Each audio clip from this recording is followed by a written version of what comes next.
Então, o título da nossa mensagem dessa manhã: Nem tudo está perdido. Nem tudo está perdido. A Bíblia é cheia de exemplos e lições que provam que o sofrimento é uma ferramenta de Deus. O sofrimento é uma ferramenta de Deus. E o sofrimento serve para atingir diversos objetivos. Então é uma ferramenta utilizada para alcançar algum objetivo de Deus, seja qual esse objetivo for. O sofrimento não é exclusivo só do salvo, não é uma exclusividade apenas do cristão, mas é algo que alcança a todas as pessoas. Só que existe uma clara diferença entre o propósito do sofrimento para o crente e o propósito do sofrimento para o descrente. Mesmo que ambos convivam debaixo de uma mesma situação problemática, o objetivo de Deus pode ser diferente para cada um. Então você coloca pessoas de diferentes situações, seja ela crente ou não, e você coloca ela dentro do mesmo problema que Deus colocou. Às vezes o objetivo de Deus para uma pessoa é diferente da outra, mas o problema é o mesmo. Para o descrente, o problema, o sofrimento, ele poderá servir como alerta ao arrependimento ou como uma previsão de como será o sofrimento eterno, além de uma punição à sua iniquidade. Ou seja, quando Deus manda o sofrimento para as pessoas ímpias, geralmente, Ele está mandando esse sofrimento porque Ele quer que essa pessoa se arrependa. Ele está dando uma chance para essa pessoa se dobrar, para essa pessoa o considerar como Deus. Às vezes o sofrimento é mandado para o ímpio como uma forma de juízo prévio do juízo final. Nós vemos isso diversas vezes na Bíblia também em relação ao povo judeu. Olha, eu estou punindo vocês, mas essa é só uma prévia. Se vocês não se arrependerem, o próximo sofrimento, o sofrimento vindouro, vai ser muito pior. E também quase sempre o sofrimento a essas pessoas serve como punição, porque são pessoas pecadoras e que, ao praticarem o pecado, elas trazem problemas para o mundo, problemas para a sociedade, elas causam mal a outras pessoas. Então Deus, Ele vem e pune esses pecadores.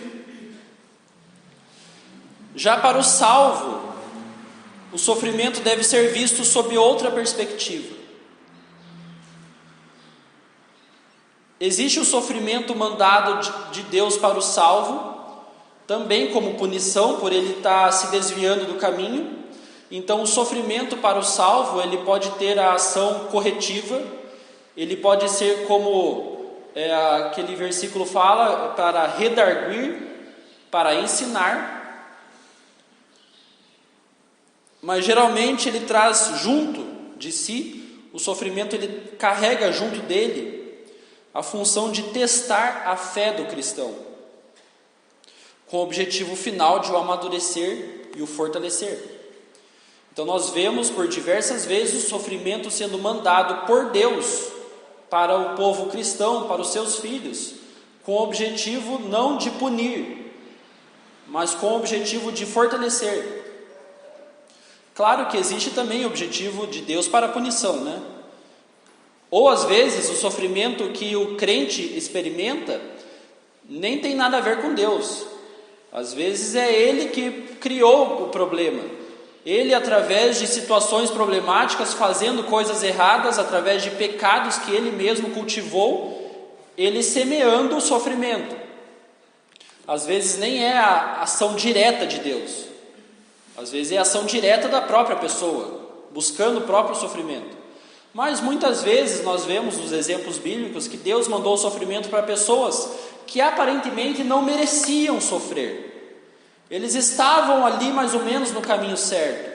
estavam fazendo mais ou menos as coisas certas, mas ainda Deus mandou um sofrimento, e com o objetivo de fortalecer mais ainda e provar. Vamos ver até onde você aguenta. Vamos ver se no primeiro sofrimento, um pouquinho pior, você não vai largar a mão, você não vai fugir. Existem diversas metáforas usadas na Bíblia para ilustrar o sofrimento na vida do crente. Uma delas, que ilustra muito bem, eu acho, é a função do fogo em relação à purificação do ouro. E essa é uma metáfora que a Bíblia usa mais de uma vez. Então ela fala: vocês são uma espécie de pedra preciosa, mas ainda mal acabada, ainda sem brilho, ainda em estado bruto. Então eu vou colocar vocês no fogo, eu vou esquentar vocês, eu vou torrar vocês, eu vou fritar vocês bastante. Porque depois dessa purificação pelo fogo, vocês vão ficar muito mais brilhantes, muito mais reluzentes. Vocês vão ficar até mais bonitos. Também existem textos que usam a figura do pai, que disciplina o seu filho. Principalmente Hebreus 12, você pode ver quando ele fala, na vossa luta, ainda não chegasses a ponto de derramar sangue, né? E aí ele começa a usar aquela metáfora, que o pai, ele disciplina o filho, não por maldade simples, pura maldade, mas ele disciplina porque ele quer o melhor para o filho. Ele quer que o filho cresça, que o filho amadureça, que o filho esteja preparado para a vida, para resolver os seus problemas. E essa figura do pai disciplinando o filho é uma das figuras que mais aparece no Velho Testamento.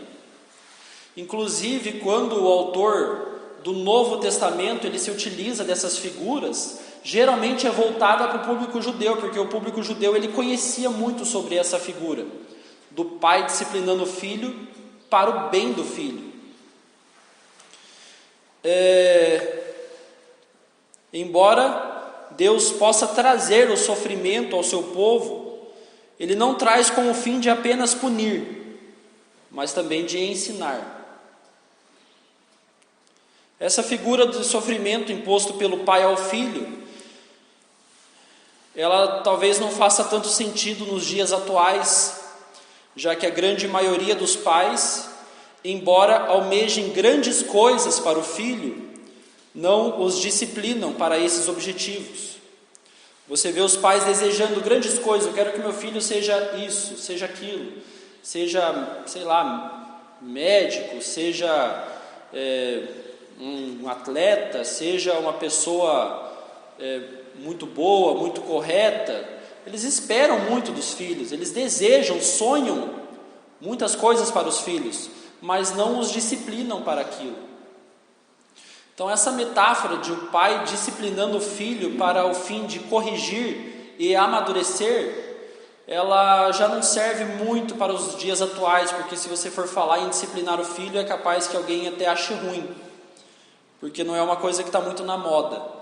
Mas para os judeus fazia total sentido, porque era um povo que costumava disciplinar os seus filhos.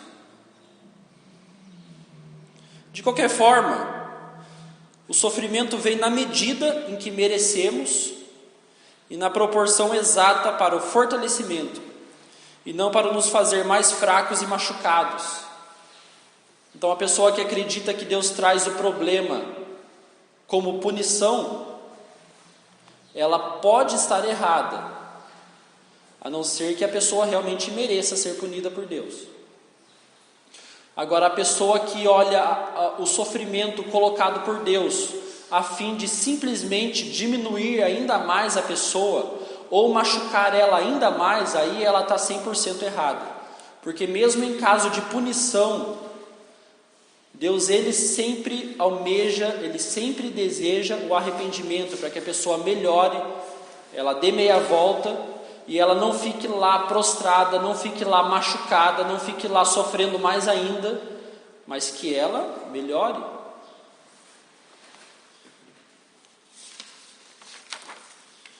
Existem ainda outras abordagens bíblicas sobre a questão do sofrimento. Em algumas abordagens bíblicas sobre o sofrimento, nós não vemos ilustrações, nós não vemos metáforas, mas nós vemos acontecimentos históricos, reais, que Deus impôs ao seu povo. E um desses relatos históricos que realmente aconteceu, em que Deus, Ele mandou o sofrimento ao seu povo, está registrado no livro de Abacuque. Então nós vamos estudar hoje o livro de Abacuque. Nós vamos ver um resumo básico do livro inteiro de Abacuque. Mas, no primeiro momento, eu queria que você lesse os 4 primeiros versículos. Abacuque 1, de 1 a 4. Abacuque, capítulo 1, de 1 a 4.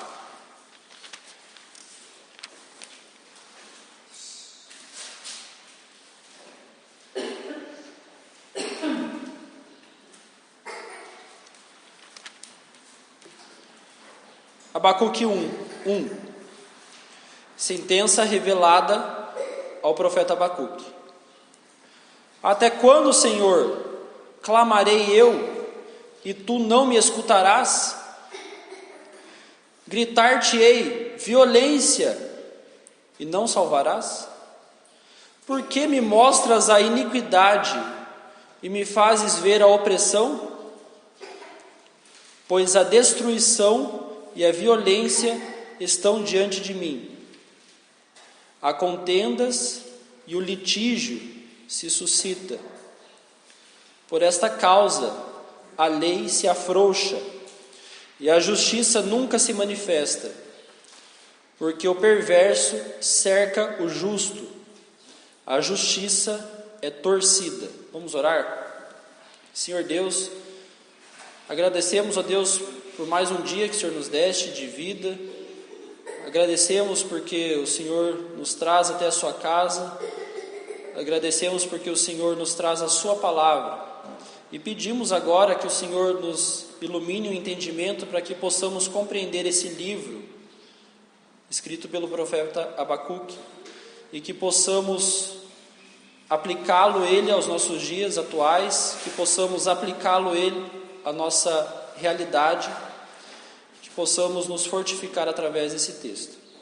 Isso que eu peço e agradeço em nome de Jesus, amém. Então, nesse texto, principalmente nessa parte que a gente acabou de ler, o versículo 2, 3 e 4, ele é uma espécie de desabafo por parte de Abacuque.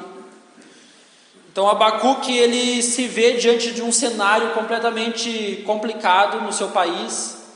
Ele vê muita violência, ele vê corrupção, ele vê a injustiça por parte até dos próprios tribunais, de pessoas que deveriam julgar causas e estavam se corrompendo, talvez julgando para quem estivesse pagando mais, talvez alguma coisa assim. Você vê o aumento da violência, da corrupção, da iniquidade de uma forma geral. E Abacuque, percebendo aquilo, atento diante daquilo, tudo que está acontecendo, ele começa a orar a Deus. Ele não só ora a Deus, mas ele começa a clamar a Deus, ou seja, uma oração de uma maneira muito mais intensa. E você vê que ele até começa a gritar. Então ele começa com uma oração, essa oração, ela aumenta a sua intensidade, ela se torna um grande clamor por parte de Abacuque, e esse grande clamor, ele se transforma em gritos. Porque ele fala: Senhor, até quando? Eu vou ter que ficar gritando. E aí que vem o problema, né? Ele gritando, ele pedindo, ele orando, e Deus em silêncio. Deus não respondia. É muito importante a gente entender que a relação entre um profeta de Deus e Deus era uma relação bem próxima de palavras. Deus revelava muito aos profetas de uma forma direta, seja através de visões, de sonhos, ou através da sua própria voz sendo revelada a esses profetas. Não sei direito como isso acontecia, se ele ouvia uma voz do nada, nossa, é Deus falando comigo, ou se era dentro da cabeça dele essa voz, mas de alguma forma Deus tinha um contato direto. A voz de Deus chegava até essas pessoas. Então ele, como um profeta, ele esperava que Deus falasse com ele, porque era o normal que acontecesse.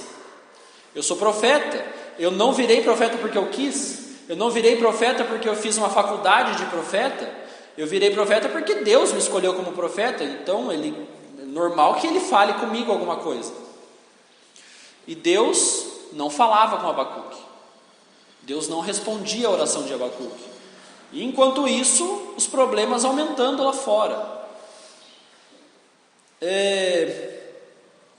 Nesses primeiros 4 versículos que a gente viu, principalmente o 2, 3 e 4, eles existem pelo menos 2 pontos de indignação por parte de Abacuque. Primeiro, ele fica, de certa forma, indignado com o silêncio de Deus. E ele também está indignado com a crescente onda de iniquidade da nação de Israel. Então esse é o panorama da visão de Abacuque. Esse é o sentimento de Abacuque nesse momento.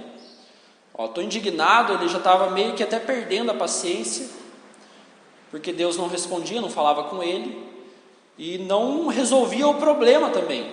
Então pelo menos Deus não precisa nem falar comigo, mas pelo menos intervenha, resolva esse problema, porque o povo está completamente pervertido, a situação ali era caótica. As orações feitas com um profundo clamor de Abacuque eram exatamente para que Deus agisse naquela sociedade perversa e de alguma forma resolvesse o problema. Abacuque acreditava que Deus sim era capaz de resolver todo e qualquer problema. Você não vê Abacuque duvidando do poder de Deus em algum momento. Você vê que Abacuque ele acreditava que Deus sim tem todo o poder para resolver. E a oração era exatamente essa: Deus, resolva. Deus, resolva. Por favor, Deus, venha e resolva. Eu estou orando, estou pedindo, por favor, Deus, resolva. Faça alguma coisa. E de certa forma, é muito mais cômodo pensar que podemos simplesmente transferir toda a responsabilidade para Deus e orar para que Ele resolva tudo instantaneamente.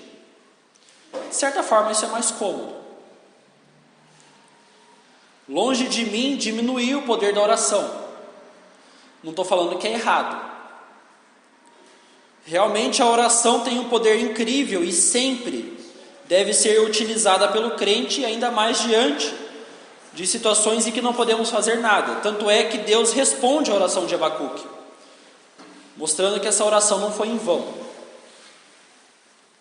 Então, a primeiro momento, a oração ela sempre é uma ferramenta válida e sempre deve ser utilizada, principalmente diante de uma situação complicada, como era aquela situação de Abacuque. Você vê que Deus ele não responde a oração no primeiro momento, mas Deus não fala, não adianta nada você ficar orando, muito pelo contrário. Deus, você vai ver ali para frente que Deus atende a oração. Só que em muitos casos, eu até imagino que seja na maioria dos casos, na grande maioria dos casos, a vontade de Deus, além da oração, é de agir a partir do seu povo e assim ensiná-lo. Então, além da gente se reunir aqui na quarta-feira para orar, não basta só isso. Eu creio que a vontade de Deus, na maioria dos problemas, quando a gente ora, é que Deus ele quer usar a gente para resolver esses problemas, de alguma forma. Deus quer resolver o problema do mundo através das nossas mãos, através do nosso agir. Claro que muitas vezes nós precisamos de um milagre, e aí é só Deus mesmo, não depende muito da gente, mas às vezes até para que esse milagre aconteça de alguma forma, Ele pode nos enviar lá para falar uma palavra, Ele pode nos enviar para confortar alguma pessoa numa situação de doença muito grave, ou quando Deus quer salvar uma pessoa. Eu não sou capaz de salvar ninguém, mas às vezes Deus quer que eu vá lá pregar a palavra para a pessoa.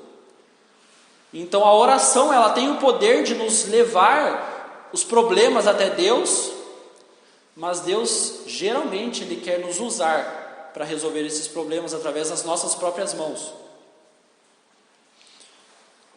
Deus sempre age. Deus não está dormindo. Deus não está morto. Deus, Ele sempre age e o seu objetivo sempre é alcançado. Porém, Ele pode nos utilizar para esse fim. E isso é muito melhor. Deus, Ele vai sempre agir e o resultado sempre vai ser a vontade de Deus sendo operada. Deus nunca vai se frustrar nos seus planos. Os planos de Deus sempre vão dar certo da forma como Ele quer. Só que Ele pode nos usar para isso. E aí eu vejo que é um grande privilégio ser usado pelo Senhor, mesmo que a situação seja desfavorável. Como a situação que nós vamos ver aqui de Abacuque. Nesse texto nós vemos Deus usar um profeta para a sua vontade. E isso até aí até é mais ou menos normal a gente entender. Deus elege um profeta e Deus usa esse profeta para resolver o problema. Normal. A questão é que Deus também Ele pode usar situações desfavoráveis. Ele pode usar uma situação também para cumprir o seu objetivo. Ele também pode usar crises. Ou seja, não necessariamente usar pessoas, mas usar situações em nossa volta. E Ele pode usar também até pessoas ímpias, até pessoas iníquas. Ele pode usar até descrentes para cumprir o seu desejo. Afinal, Deus está no controle de todas as coisas e todos estão agindo sob sua supervisão. Mesmo uma pessoa que não acredita em Deus, mesmo uma pessoa que seja ateu, ou uma pessoa que não está nem aí para Deus, ele acha que ele tem uma liberdade tamanha, que ele pode fazer qualquer coisa e até surpreender Deus. De forma alguma. Todos estão sob a supervisão de Deus. E de uma forma ou outra, até agindo dentro dos limites que Deus colocou. Nesses versículos que a gente leu, versículos 2, 3 e 4, nós vemos um cenário duramente afetado pelo pecado. Nós vemos um país que é o país escolhido por Deus, o povo de Deus, separado por Ele, onde Deus reservou uma terra prometida para dar a esse povo, onde Deus deixou a sua lei para que esse povo vivesse de uma maneira adequada, de uma maneira harmoniosa entre eles. Deus deixou sacerdotes para que o culto funcionasse. Só que esse país, quando a gente lê esses versículos aqui, é um país indo ladeira abaixo. É um país mergulhado na crise, é um país com problemas institucionais, porque as instituições estavam falhando. A igreja, naquele momento, não necessariamente a igreja como hoje, mas o templo, ali é o formato de Deus para o povo dele louvá-lo, em relação ao tabernáculo, em relação aos sacrifícios, em relação aos sacerdotes, estava completamente corrompido. Você vê que o governo estava corrompido através dos reis. Se você olhar Abacuque para trás, todos os reis que tinham vindo antes de Abacuque eram reis corruptos, reis perversos. Então o país estava mergulhado numa crise. É como você pegar um país e deixar o país na mão de um governo horrível, um governo ruim, um governo fraco, um governo corrupto por décadas. E aí depois você vê o resultado, você vê um país falido. É a situação de Israel naquele momento, tanto espiritualmente quanto politicamente. Um povo que teoricamente deveria ser santo e separado. Era um povo que estava participando de toda aquela imoralidade. Eles mesmos estavam promovendo a imoralidade, estavam participando e não estavam nem percebendo. Diante de muitos anos fazendo coisas erradas, diante da sua família, há muitos anos está fazendo coisa errada, diante de, talvez ali da sua comunidade, da sua igreja, das pessoas à sua volta, dos outros crentes, há muitos anos estarem acostumados a fazer coisa errada, eles já nem percebiam mais. Eles estavam mergulhados dentro da imoralidade. Enquanto pelo menos um que a gente tem aqui escrito, um servo fiel, ele está preocupado e ele resolve orar. Se todo mundo estava corrompido, pelo menos Abacuque estava preocupado, estava atento, e não só preocupado e atento e percebendo que a coisa estava indo mal, mas ele resolve orar, ele resolve pedir a Deus. E é importante a gente pensar que quando a Bíblia traz exemplo de corrupção generalizada, e a Bíblia traz diversos exemplos nesse sentido, diversas vezes, principalmente no Velho Testamento, ela pega situações em que determinado povo, ou às vezes até em algumas situações o mundo inteiro está agindo em corrupção, agindo em iniquidade, em profundo pecado. Nós vemos que nessas situações dificilmente havia apenas um conhecedor de Deus. Se a gente pegar o exemplo do dilúvio, foram 8 pessoas salvas no dilúvio, mas certamente existiam outros tantos que sabiam sobre Deus.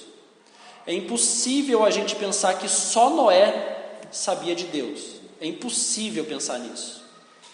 Provavelmente, e você vê que a própria família de Noé, alguns deles, até os pais, os tios, os avós, como eles viviam muito, eles também estavam vivos. Os pais, avós, tio-avós, ou seja, pessoas mais velhas de Noé, estavam vivas quando veio o dilúvio. Então Noé, ele não era um conhecedor único de Deus, não, só eu conheço Deus, agora ninguém mais conhece. Você vê que outras pessoas conheciam, mas estavam tão presas no pecado, estavam tão acostumadas com o viver errado, com o participar de toda aquela imoralidade e não perceber que está errado, ou talvez eles pensavam, não é tão ruim assim. E você vê que Deus não poupa, Ele salvou só os fiéis. Aí a gente vai para Sodoma e Gomorra. Sodoma e Gomorra, 2 grandes cidades, muito maiores do que Jaguariaíva. 2 grandes cidades. Quantas pessoas salvas? 3. Será que só 3 pessoas nessas 2 cidades tinham ouvido falar sobre Deus? É muito improvável, muito improvável, porque senão Abraão não ia ficar insistindo. Pelo menos 10 lá ouviu Deus.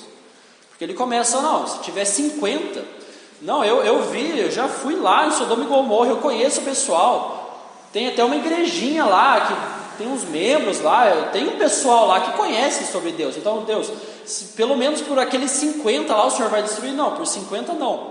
Tá, 50 menos 5. Para não arredondar tanto 50, né? Mas 45 deve ter, não é possível, né? Não, então, por 45 eu não explodo tudo. E por 40, e por 30, e por 20, e nada, tá? Mas será que 10 não tem? Então você vê que Abraão, ele não ia ficar insistindo isso porque era tongo, não ia ficar insistindo lá porque era idiota, imagine, e ele fala, né? Deus, permita-me falar mais uma vez. É porque ele realmente sabia que tinham pessoas lá que tinham conhecimento de Deus. Mas quem foi salvo foi só 3.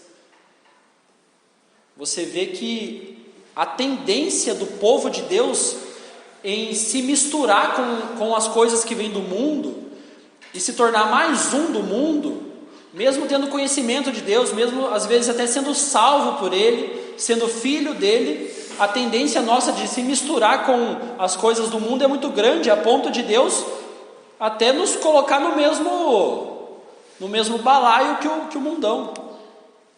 Eu vou punir até esses crentes junto, porque não presta. Não vou perder meu tempo com eles não. E aí ele salva só 3 lá.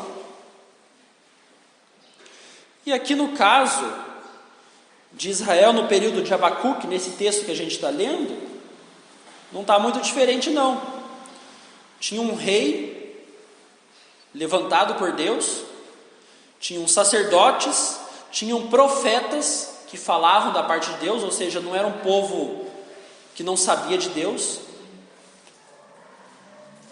Era um governo teocrático, ou seja, as leis eram as leis que Deus deixou. A gente vive um país aqui, o Brasil, que não é um governo teocrático, que nós temos leis, nós temos conhecimento dessas leis. Agora imagine se fossem leis que o próprio Deus deixou. Então era um povo que sabia sobre Deus. E você vê que quem se preocupa é uma pessoa. Ou seja, os problemas do dia a dia têm a tendência de influenciar até os que conhecem a Deus, tornando-os desnecessários para a sua obra. Então você até pode ter conhecimento de Deus, até pode ser salvo, mas você está tão influenciado pelas coisas do mundo, pelas coisas lá de fora, que você acaba sendo inútil diante de Deus, desnecessário. A ponto de que se Deus mandasse uma bomba aqui, talvez você seria um dos que seriam explodidos junto.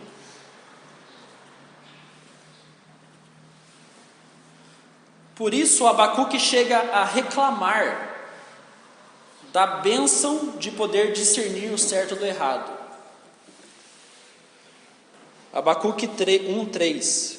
Por que me mostras a iniquidade e me fazes ver a opressão?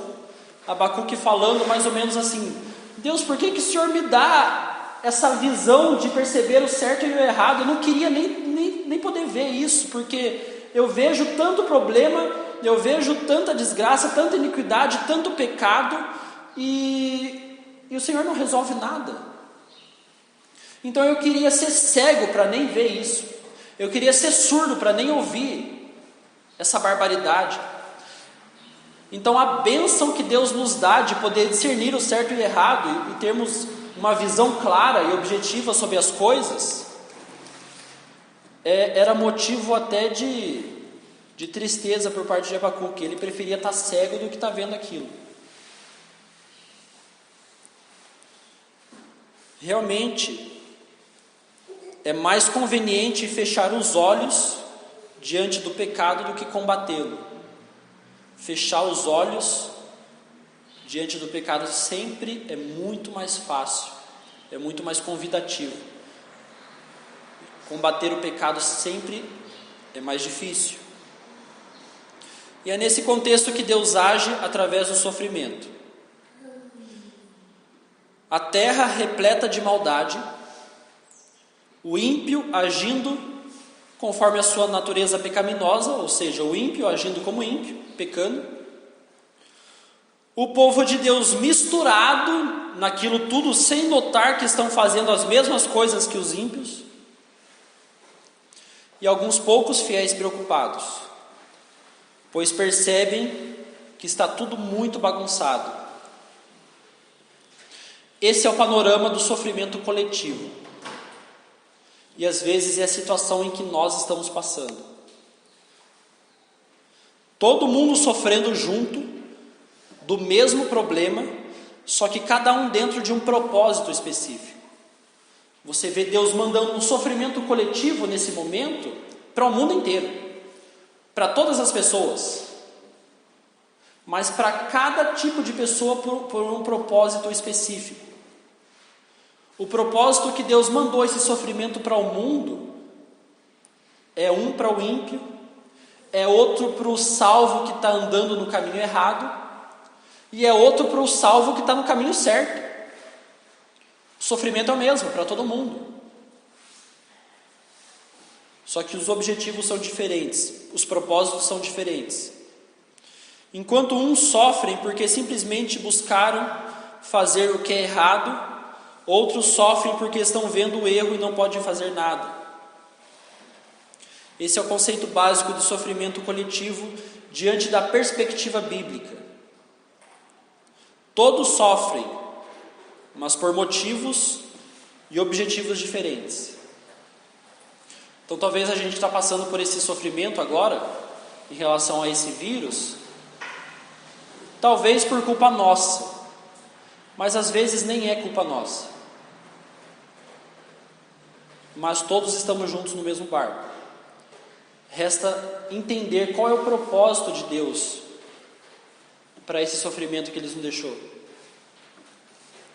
É interessante notar a aflição de Abacuque, pois parece que em meio àquela gente amortecida pelo pecado, a sua voz estava abafada pela iniquidade, e nem os gritos parecem ser escutados por Deus, porque ele começa a clamar, ele começa a gritar, ele talvez estava berrando, mas parece que diante de tanto problema à volta dele, talvez ele imaginava, nossa, é muito problema, minha voz nem está chegando até Deus. Era mais ou menos essa a sensação dele. A atitude normal de um crente fiel é de se escandalizar por tanta iniquidade ser considerada normal. A gente não pode se acostumar com o erro. A gente não pode se acostumar com o pecado, com a iniquidade. A gente não pode ver tanta barbaridade aí fora, tanto absurdo, e em algum momento se acomodar com isso. Mas passa tanto disso na TV que até nem mexe mais. A gente não pode chegar a esse ponto. Esse era o sentimento de Abacuque. Ele via tanta coisa ruim, e ele via as pessoas da sua igreja ali, as pessoas próximas dele, nem aí, vivendo até junto ali, misturado, nem se preocupando tanto, que aquilo escandalizava ele. Mas como que pode? Será que só eu estou enxergando isso? Será que mais ninguém está vendo que isso é errado? Então a atitude normal de um crente fiel tem que ser de se escandalizar quando vê alguma coisa errada, sempre. Ele não pode achar o erro normal. No versículo 4, nós vemos que a lei não é cumprida. E a gente falar que a lei não é cumprida hoje, na nossa atualidade, na nossa sociedade, não é nenhuma novidade para nós. Porque a gente vive num contexto em que a lei dificilmente é cumprida. Só que naquele contexto de Israel, você vê que a lei de Deus não é cumprida, então você não vê um problema simplesmente político ou jurídico. Não é um problema só da justiça. É um problema espiritual. Porque a lei que foi deixada para aquele país era uma lei de Deus.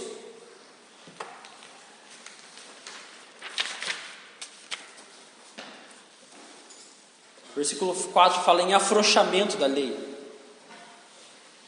Então, quando a lei de Deus ela estava sendo afrouxada, ou seja, ela estava sendo levada sob a conveniência de quem estava pedindo. Você vê que isso não era um problema só do jurídico, só do juiz, do promotor. Aquilo era um problema do próprio sacerdote, do próprio povo de Deus que estava ali para julgar o povo, para julgar o pecado do povo, e não estavam fazendo nada. Eles estavam afrouxando, ou seja, vamos ver aqui qual que é o teu problema e vamos ver também o que você pode pagar aí para a gente resolver, né? Era mais ou menos isso, estavam afrouxando.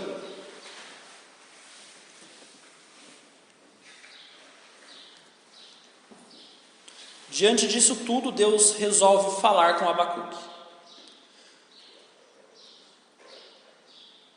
E rapidamente, a gente não vai demorar,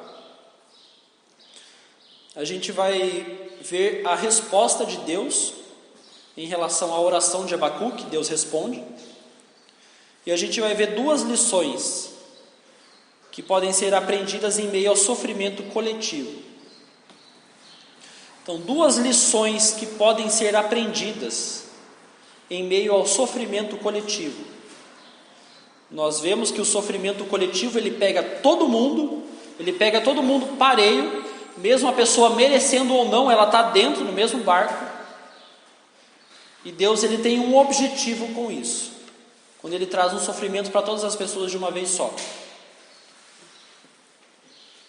A primeira lição que a gente tira em relação ao sofrimento coletivo é que o que está ruim pode piorar. Essa é a primeira lição. O que está ruim pode piorar. Abacuque, diante de um país à beira de um colapso moral, completamente entregue à violência e à corrupção, clama a Deus.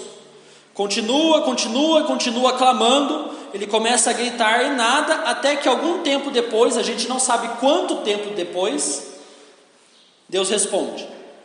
Deus fala com Abacuque. E a resposta de Deus, mais ou menos assim, se fosse para a gente resumir toda a resposta de Deus, seria mais ou menos assim: Abacuque, você acha que está ruim? Pois é, vai ficar ainda pior. Essa é a resposta de Deus para ele. Até aquele momento a gente percebe que a crise era em sua maior parte causada pelo próprio pecado humano e as suas consequências negativas, ou seja, as pessoas estavam fazendo coisas erradas e as pessoas estavam colhendo o erro. As pessoas estavam decididas a fazer o mal e estavam colhendo a consequência de fazer o mal. Só que agora vinha Deus trazer o sofrimento dele. Vocês estão sofrendo porque vocês mesmos cultivaram isso. Agora eu vou trazer um sofrimento além disso. E eu vou trazer o meu juízo. Então, quando você vê o versículo 5 até o versículo 11, do 5 ao 11, é a resposta de Deus à oração de Abacuque.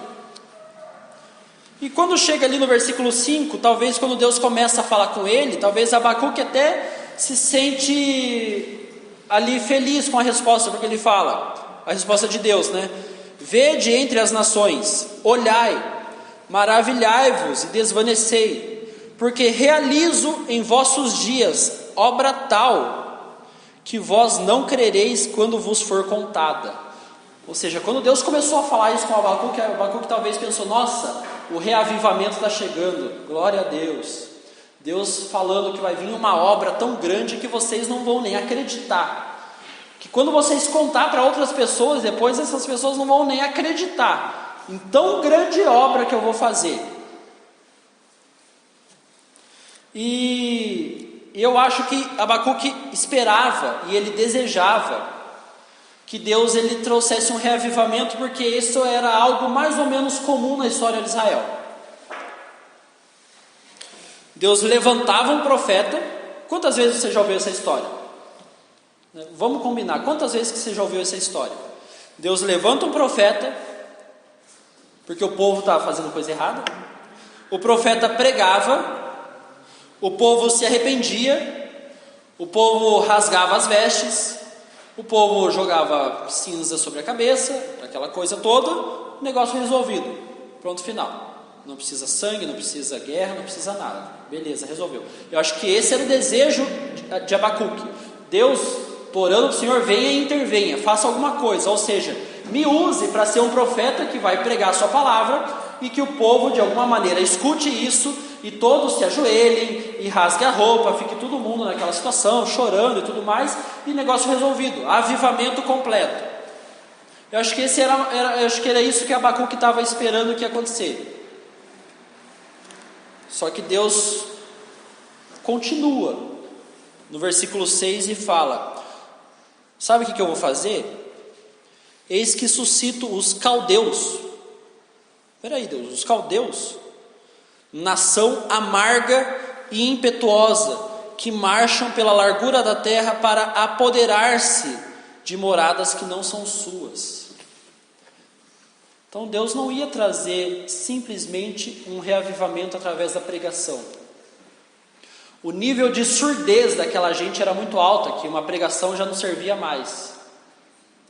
Deus ia trazer a Babilônia. Deus ia trazer um exército tão grande, tão feroz. E ele vai narrando ali nos próximos versículos. Fala sobre os cavalos, fala sobre as armas, fala sobre a crueldade daquele povo, fala como era um povo guerreiro e nervoso, um povo bravo, um povo que tinha uma grande estratégia de guerra. Ele fala ali no final do versículo 10, é uma coisa bem interessante, que eles tomam todas as fortalezas porque amontoam terra e as tomam, porque era uma estratégia de guerra daquele povo caldeu, do povo babilônico. Quando tinha uma muralha muito grande, sabe o que eles faziam? Eles faziam uma rampa, simples, vinham e tomavam. Eles amontoavam terra, vinham e pulavam o muro, simples assim. Ou seja, um povo que chegava e devastava tudo, e ocupavam moradas que não eram suas, ou seja, países, reinos que não eram seus, eles vinham e tomavam, e faziam deles a sua casa. Então Abacuque, você acha que está ruim aí, entre vocês o problema? Vai ficar muito pior. Eu vou trazer um problema coletivo, que vai afligir toda a região aí de vocês, toda a região.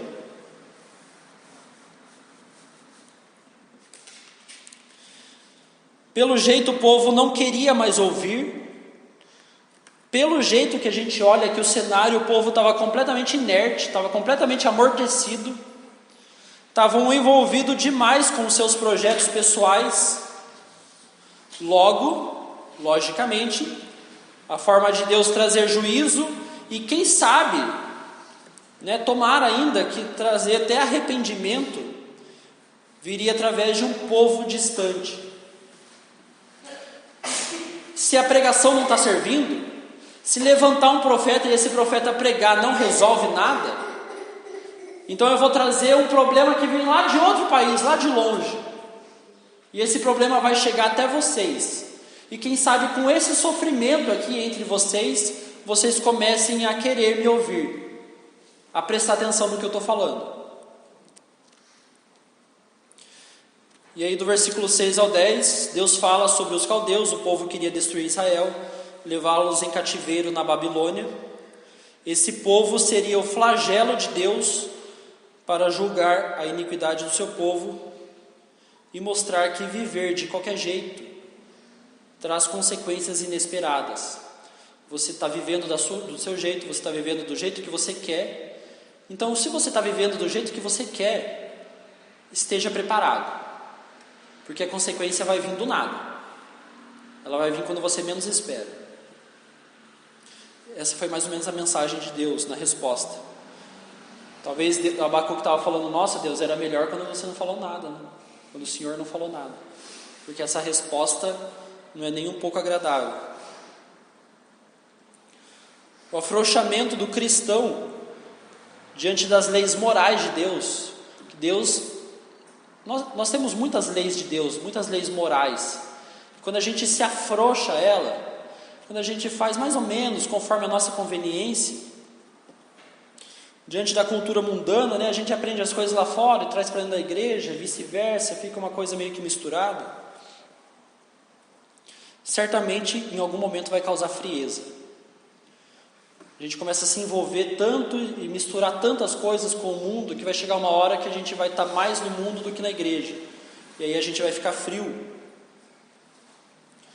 Um ou outro até pode entender a gravidade da situação. Porque nós já acabamos de ver que um ou outro Deus sempre mostra, sempre está um pouquinho mais atento, um pouquinho mais ligado. E no final é às vezes até aquele que Deus resolve salvar, como a gente viu no caso do dilúvio, no caso de Sodoma e Gomorra. Só que a maioria, às vezes, continua fria. Então, a única forma é trazer um sofrimento coletivo. Me desculpe vocês que estão fazendo certo. Por favor, vocês até estão andando no caminho, vocês estão percebendo que o mundo está complicado, as coisas estão erradas, que os problemas estão até dentro da igreja, até dentro do povo de Deus, que deveria estar fazendo certo, não está fazendo. Então, eu vou ter que trazer um sofrimento que vai atingir vocês também. Me desculpe, mas a verdade é essa. Deus traz um sofrimento coletivo, coloca todos na mesma situação. Se a gente já tinha e sempre vai ter problemas pessoais, problemas particulares, que são problemas nossos, que envolvem mais a gente, talvez a nossa família, talvez o nosso trabalho, agora nós também temos um problema coletivo. Então, essa era a situação de Abacuque, E eu acho que essa é mais ou menos a nossa situação aqui também de Jaguareí. Todos nós com os nossos problemas pessoais que já são grandes, já são bastantes, problema na família, problema no trabalho, problema de dinheiro, problema de saúde, todos nós temos, sempre vamos ter. Além disso, um problema coletivo, que agora afeta justos e injustos. Vamos para a nossa segunda lição, são duas. Uma lição que dá para aprender diante de um sofrimento coletivo. A segunda lição é: o justo viverá pela fé. O justo viverá pela fé. É importante entendermos que Deus está no controle de toda e qualquer situação. E mesmo aqueles que são os causadores do sofrimento só agem dessa forma porque servem como instrumento de Deus. Então, nesse texto aqui em específico, na apresentação de Deus sobre os caldeus, que viriam a ser o povo babilônico, a gente percebe que era um povo muito orgulhoso das suas façanhas, era um povo muito orgulhoso, muito soberbo das suas conquistas, era um povo que acreditava: quando a gente for e atacar, não vai ter nada que resolva e a gente está no controle de toda a situação. Com certeza eles acreditavam que estavam no controle da situação, poderiam fazer o que quisessem, até a hora que quisessem, mas no versículo 11, capítulo 1, versículo 11, a gente vê que Deus descarta a possibilidade de que alguém possa ter poder suficiente para agir além de onde Deus permite. Abacuque 1:11. Então passam, como passa o vento, e seguem. Fazem-se culpados este cujo poder é o seu Deus. Ou seja, os babilônicos viriam, cumpririam o flagelo de Deus sobre Israel, mas passariam. E além disso tudo, ainda iam ser culpados por Deus pelos danos que causaram. Ou seja, quando Deus manda um sofrimento coletivo, até essas pessoas que de alguma forma possam ter causado o problema, ainda agem porque Deus quis. E no final Deus fala que até deles, eles servem como flagelo de Deus para punir o seu povo, ou para punir toda a população, mas até eles vão prestar contas disso no final. Então a gente vê que a soberania de Deus, ela não exclui a vontade humana. Deus queria usar alguma coisa para afligir Israel e usou o povo caldeu. Na mesma proporção, o povo caldeu decidiu fazer o errado e atacar e matar pessoas. O livro de Abacuque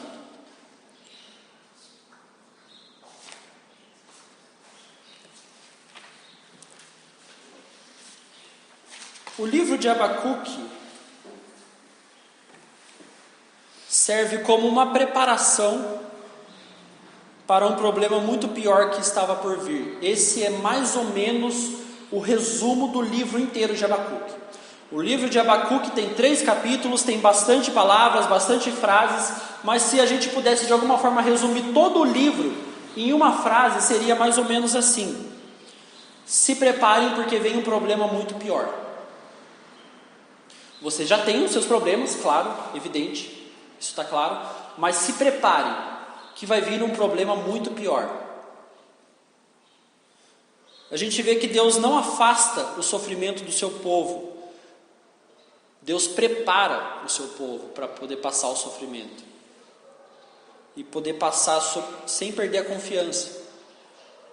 Deus, ele poderia escolher simplesmente: eu vou trazer um problema que vai afetar todo mundo, menos o meu povo. Poderia, claro, poderia. Mas você vê que Deus, ele não nos tira do problema, mas ele nos capacita para enfrentar o problema. Quando a gente vai lá para o capítulo 2 de Abacuque, no versículo 4, a gente vê uma das principais frases de todos os tempos, na minha opinião. Uma das principais frases já escritas na história, na minha opinião. Abacuque 2:4. Eis o soberbo, Sua alma não é reta nele, mas o justo viverá pela sua fé. Tanto é que é uma frase que foi repetida diversas vezes no Novo Testamento. Pelo menos que eu achei foi pelo menos 4 vezes. Eu acho que talvez até todas elas, com exceção de Hebreus, que a gente não sabe quem escreveu Hebreus, escritas por Paulo. Acho que ele gostava bastante dessa frase, porque ele usou ela várias vezes. Ele está escrevendo ali algum problema, e aí ele fala, fiquem firmes, fiquem firmes e tal, e aí ele escrevia, o justo vive pela fé. O justo vai andar pela fé. O soberbo, o orgulhoso, o ímpio, diante de qualquer situação, seja ela desfavorável ou não, ele vai agir conforme a sua própria vontade. Ele vai acreditar em si mesmo, ele vai acreditar em suas capacidades, ele vai acreditar nos seus bens materiais, ele vai acreditar no seu conhecimento, ele vai acreditar nele e no poder que ele tem. O justo não. O justo até pode ter dinheiro, até pode ter bens, até pode ter saúde, até pode ter plano de saúde, até pode ter, sei lá, o que for necessário. Mas ainda assim ele espera em Deus. Ele não vê que essas coisas são motivos para ele se gloriar e vencer os problemas. Eu vou vencer o vírus porque eu tenho máscara, eu tenho boa saúde, eu tenho plano de saúde, porque eu estou fazendo tudo certinho. Tá certo, legal, tá bom. Mas não é só por isso. Ele ainda passa pelas situações porque ele acredita que Deus está no controle delas.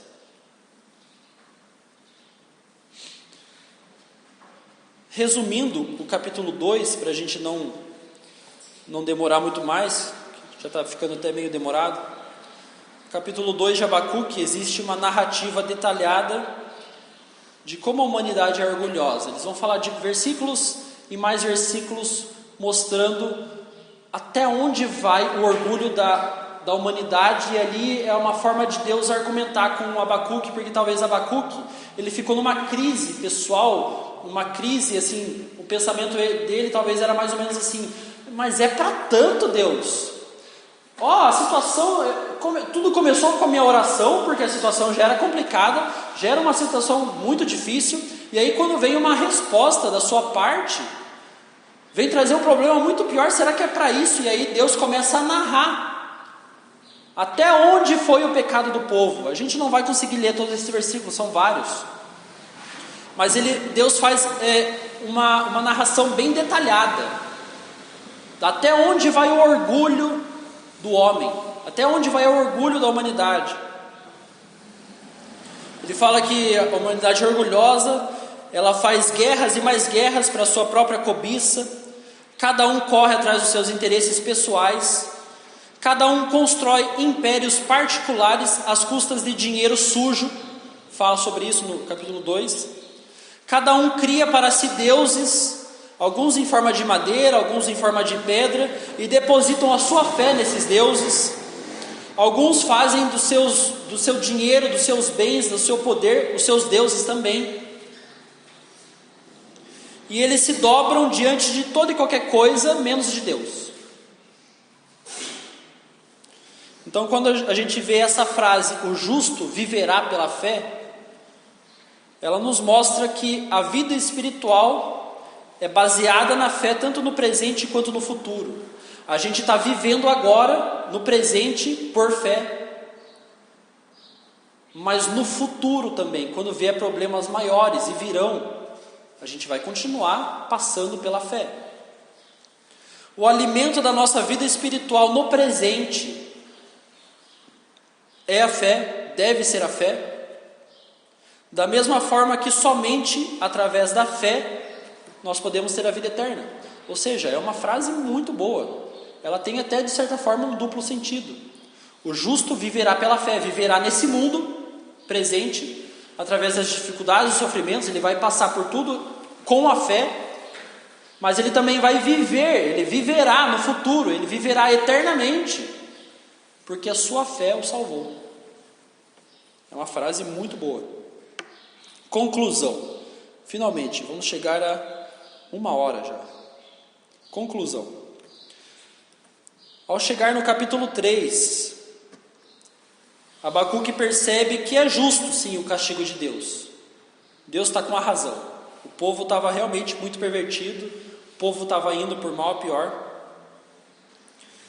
E da mesma forma que começa o livro, ele observando a iniquidade e pedindo a intervenção de Deus, ele termina o livro também observando a humanidade em pecado, aguardando o juízo de Deus. É um livro contemplativo de Abacuque. Começa vendo todos os problemas, ora, Deus fala que vai resolver através de mais problemas, Deus prova por que vai agir dessa forma, porque a humanidade está completamente perdida, e Abacuque termina contemplando, tá, já que estamos, vamos, né? Percebemos que Deus deu a Abacuque a capacidade de observar a iniquidade, mesmo sem fazer parte dela. Isso é uma bênção. E a gente tem essa capacidade. A gente tem esse poder de observar a iniquidade, observar o pecado, observar tanta coisa errada, sem fazer parte dela. E é por isso que a gente tem que se escandalizar quando vem o erro. Porque a gente tem noção do certo e errado. E a gente se escandaliza quando vê o erro. Novamente, Deus, através da sua palavra, nos convida a observarmos as dificuldades com clareza e entendermos sua razão. Não devemos ver as dificuldades como o mundo vê, sem esperança, confuso, bagunçado, com conflitos de notícias, ninguém sabe em quem acreditar, em quem não acreditar. Nós não. Nós vemos a dificuldade com clareza. Ela vem da parte de Deus. E ela tem objetivos muito específicos. É uma grande bênção ter olhos para ver, ouvidos para ouvir e discernimento para entender. Abacuque, no final do livro, chega à conclusão que não vai ter jeito. A destruição sim viria sobre Israel, restava apenas aguardar o dia. Assim como a destruição virá a todo aquele que não se dobrar diante de Deus, enquanto ainda tem chance. Deus fala sobre o juízo que viria sobre Israel, mas de certa forma ele também nos leva a enxergar o futuro de todo aquele ímpio que não se dobra diante de Deus, vai ser destruído da mesma forma, e aí vai ser uma destruição eterna. Nós também, mesmo em meio a tribulações, devemos estar sempre preparados para mais e mais lutas. Não é porque que está ruim que vai melhorar. A gente tem que estar preparado para o pior. Pode ser que piore. Só que se piorar, a gente vai viver pela fé. Não de forma aflita ou angustiada, mas alegres no Senhor. E eu vou convidar vocês a ler os últimos versículos de Abacuque, talvez os versículos mais famosos desse livro, para a gente terminar. Eu vou começar no 16. Os principais são o 17, 18 e 19. Mas eu vou começar no 16, porque assim, ouviu e o meu íntimo se comoveu. A sua voz tremeram os meus lábios. Entrou a podridão nos meus ossos e os joelhos me vacilaram. E aí é o que eu queria falar nesse versículo 16. Pois em silêncio devo esperar o dia da angústia que virá contra o povo que nos acomete. Ou seja, a única situação ali que sobrou para ele foi esperar que o juízo vai chegar. Deus provou que vai vir e não vai ter chance. Da mesma forma como a gente deve esperar que possam vir mais e mais problemas. Só que aí os versículos 17 ele mostra como que Abacuque vai esperar esse problema. Qual que é a forma que eu vou esperar? Eu vou esperar angustiado? Eu vou esperar tenso? Eu vou esperar ansioso, preocupado, com medo? Versículo 17. Ainda que a figueira não floresça, nem haja fruto na vide, o produto da oliveira minta, e os campos não produzam mantimento, as ovelhas sejam arrebatadas do aprisco, e nos currais não haja gado, todavia eu me alegro no Senhor. Exulto no Deus da minha salvação. E aí a gente consegue entender esse versículo que ele não está falando do presente, mas ele fala do futuro, porque o presente já estava ruim. O futuro pode ser que seja pior. Independente disso, todavia, eu me alegro no Senhor, exulto no Deus da minha salvação. O último versículo, versículo 19: o Senhor Deus é a minha fortaleza, e faz os meus pés como os da corça, e me faz andar altaneiramente. O justo vive pela fé. Vamos orar? Senhor Deus, agradecemos pela sua palavra que foi pregada, agradecemos porque o Senhor,